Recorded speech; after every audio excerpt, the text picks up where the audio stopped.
یہ باطنی کیفیات بھی عبادات میں بھی مطلوب ہیں، اور بغیر عبادات کے یہ باطنی کیفیات پیدا نہیں ہو سکتی ہیں۔ گویا سکے کے یہ دو رخ ہیں کہ اگر ایک بھی کم رہا تو دوسرا ادھورا ہے، کہ ایک شخص خوب توبہ اور استغفار اور خوب جو ہے مراقبہ اور مجاہدہ میں اپنی زندگی گزارتا ہے اور دنیا کی آسائشوں اور لغزشوں سے اپنے آپ کو پوری طرح سے دور کر لیتا ہے، مگر وہ عبادات سے غافل ہے، تو پھر اس کا ایمان مکمل نہیں، وہ تزکیہ نہیں کر سکتا، وہ بھٹکا ہوا ہے، وہ گمراہ ہے۔ ایک شخص عبادات ظاہری طور پر خوب کر رہا ہے، خوب عمرے کر رہا ہے، خوب حج کر رہا ہے، خوب خیرات اور زکوٰۃ کر رہا ہے، مگر اخلاص اور توبہ اور انابت اور خشوع اس کے اندر نہیں پایا جاتا، تو گویا یہ صرف ایک بے روح جسم کی مانند ہے، وہ بھی کام کا نہیں ہے۔ تو پتہ یہ چلا کہ قرآن مجید میں یہ دونوں ذرائع کو ایک کے ساتھ ایک باندھ دیا گیا ہے، لازم و ملزوم ہے کہ جس طرح سے باہر کی زندگی ویسے اندر کی زندگی، انٹراسپیکشن، احتساب، توکل، زہد، استغنا، ایثار اور ثقافت، ادب اور حیا، خشوع اور خضوع، انابت اور تضرع، دعا کے وقت دل کا ٹوٹنا، دنیا پر آخرت کو ترجیح دینا، رضائے الہی، رضائے اور دیدار الہی کا شوق، یہ سب کا سب فقہ باطن کا ہے۔ اب یہ قرآن مجید میں دونوں بیان کیے گئے، یہ احکامات کے عنوان سے بیان کیے گئے، عبادات کے اندر دو حصے کر دیے گئے، حقوق کے نام سے، حقوق اللہ اور حقوق العباد کے نام سے، اور اس کے اندر یہ لازم و ملزوم چیز کر دی گئی کہ باطن صحیح ہونا چاہیے، ورنہ باطن صحیح نہ ہو تو اس کا کوئی فائدہ نہیں ہوتا ہے، اور اس کے بغیر باطن صحیح نہیں ہو سکتا ہے۔ اسی لیے بڑوں کا کہنا ہے، اور یہ بات تجربوں میں بھی ہے اور اب تک اور آئندہ بھی یہی تجربے میں رہے گی کہ اصلاح نفس کے لیے صالحین کی صحبت بڑی اہم ہے۔ قرآن میں اس کی طرف بھی بڑی رہنمائی دی گئی ہے، اور قرآن میں اس کی طرف بھی بڑی ہدایت دی گئی ہے۔ خاص طور پر کہا گیا ہے کونوا مع الصادقین، یا ایھا الذین آمنوا اتقوا اللہ وکونوا مع الصادقین، کہ ایمان والو تقوی کو حاصل کرنا ہے تو صادقین کے ساتھ رہو، جنہوں نے سچ کر دکھایا، جنہوں نے سچائی کو قبول کیا، جنہوں نے سچائی کا ساتھ دیا۔ تو قرآن کی طرف سے بھی یہ ہے کہ اصلاح نفس کے لیے صالحین کی صحبت ملتی ہے تو توبہ اور استغفار اور انابت پیدا ہوتی۔ مزید تفصیلات تھوڑی سی اور ہم بیان کرنے کی کوشش کریں گے تاکہ قرآن کو سمجھنے کے لیے ہمیں مزید آسانی ہو۔ اصلاح نفس کے لیے جیسا کہ شیخ سعدی علیہ الرحمہ نے ایک جگہ لکھا ہے کہ حضرت نوح علیہ السلام نبی وقت، اول صاحب شریعت نبی، ان کا بیٹا بروں کے ساتھ بیٹھا تو پھر کان من المغرقین، ان کے ساتھ غرق ہو کر کے ختم ہو گیا۔ کہا کہ اب میں پہاڑ پر چڑھ جاؤں گا، پہاڑ بھی اسے نہیں بچا سکا، اور اصحاب کہف کے ساتھ ایک کتا ہو لیا، تو قرآن میں اور کی تاریخ میں وہ یاد کیا جانے لگا، اور اصحاب کہف کے ساتھ اس کا تذکرہ کیا جاتا ہے۔ اسی پر مولانا رومی علیہ الرحمہ نے لکھا ہے کہ صحبت صالح ترا صالح کند، صحبت طالح ترا طالح کند۔ عطر لگانے والے کے پاس بیٹھو گے، عطر کی دکان پر بیٹھو گے تو عطر کی خوشبو خود بخود کپڑے سے نکلنے لگے گی۔ کوئلے کی دکان پر جاؤ گے، گودام میں جاؤ گے، کوئلے کی گندگی اور غبار خود بخود تمہارے آنے لگے گا۔ چمڑے کے گودام میں بیٹھو گے تو بدبو خود بخود آنے لگے گی۔ نیکوں کے ساتھ رہو گے تو نیک بن جاؤ گے، بروں کے ساتھ رہو گے تو برے بن جاؤ گے۔ اور حدیث پاک میں رسول اللہ صلی اللہ علیہ وسلم نے یہ بھی ارشاد فرمایا ہے کہ انسان اپنے دوستوں سے پہچانا جاتا ہے۔ تو اسی لیے اپنا دوست اور کارساز تم کس کو بنا رہے ہو، جگری دوست کس کو بنا رہے ہو، یہ ذرا دیکھ لو، تاکہ قیامت کے روز اس کے بارے میں تمہیں مزید شرمندگی کا سامنا نہ کرنا پڑے۔ اب جو ہے یہ دو عنوان آپ کے سامنے مختصراً ذکر کیے گئے۔ اصلاح نفس کے لیے مزید چیزیں اور کیا چاہیے، آخر میں آپ کے سامنے بیان کر کے دوسرے حصے کی طرف انشاءاللہ دوسرے زمرے میں جائیں گے کہ توبہ اور استغفار۔ سورہ ہود میں اللہ تعالیٰ نے ارشاد فرمایا وَاسْتَغْفِرُوا رَبَّكُمْ ثُمَّ تُوبُوا إِلَيْهِ إِنَّ رَبِّي رَحِيمٌ وَدُودٌ، اور اپنے پروردگار سے مغفرت چاہو اور اس کے آگے توبہ کرو، بلا شبہ میرا رب بڑا ہی رحیم ہے، رحم فرمانے والا ہے، بہت محبت فرمانے والا ہے۔ سورہ نمل میں فرمایا گیا کیوں نہیں مغفرت چاہیے اللہ سے تاکہ تم پر رحم کیا جائے۔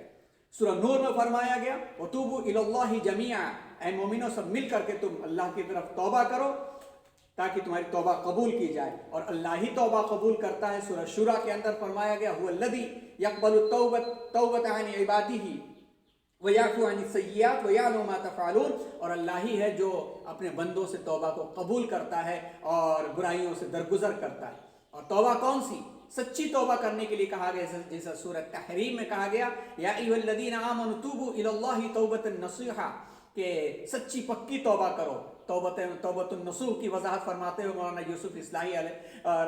دامت برکاتہم لکھتے ہیں کہ اپنے گناہ کے احساس سے شرمندگی، آئندہ بچنے کا عزم اور زندگی سدھارنے کا عزم، حقیقی استغفار۔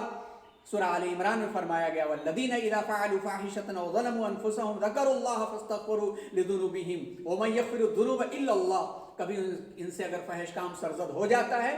زیادتی کر بیٹھتے ہیں، تو مان انہیں خدا یاد آ جاتا ہے اور اصلاح حال کی فکر۔ سورہ انعام میں کہا گیا کتب ربکم علی نفسہ الرحمہ انہ من عمل من سوء بجہالۃ ثم تاب من بعدہ واصلح فانہ غفور رحیم، تمہارے پروردگار نے اپنے اوپر رحمت کو لازم قرار دیا ہے۔ یہ اس کی رحمت ہی ہے کہ اگر تم میں سے کوئی شخص نادانی یا کسی برائی کا ارتکاب کر بیٹھے، اس کے بعد توبہ کر لے اور اپنی اصلاح حال کر لے، تو اس کے قصور کو ڈھانپ دیتا ہے اور رحم سے وہ کام لیتا ہے۔ اللہ تعالی ہم سب کو سچی اور پکی توبہ کرنے اور اپنی نفس کی اصلاح کرنے کی توفیق عطا فرمائے۔